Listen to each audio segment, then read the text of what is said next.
तेरे दिल में जो जौहरी कायनात की सिफत है वो अक्ल व इदराक है। दिल ही वो जौहर है जिससे तुम सोचते, समझते और फैसले करते हो। तेरे नफ्स में हवाई कायनात की अलामत है, यानी वो सांस और हरकत जो तेरे जिस्म में आती जाती हैं हवाई कायनात की वजह से ही हैं। तेरे जिस्म की रतूबतें जैसे लुआब, आंसू, नाक की रतूबत और पसीना, ये सब आबी कायनात की अलामत है। यही रतूबतें तेरे जिस्म में नरमी, ज़ुबान में रवानी और बातचीत में लताफत पैदा करती हैं।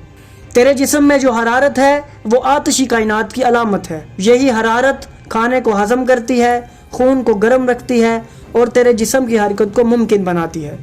अगर ये हरारत ना होती तो तू एक बेजान पत्थर की तरह हो जाता और आखिर में तेरे जिस्म की हड्डी, गोश्त, जिल्द, रगें, पट्ठे, एसाब, ये सब कुछ खाक की कायनात की अलामतें हैं। ये सुनकर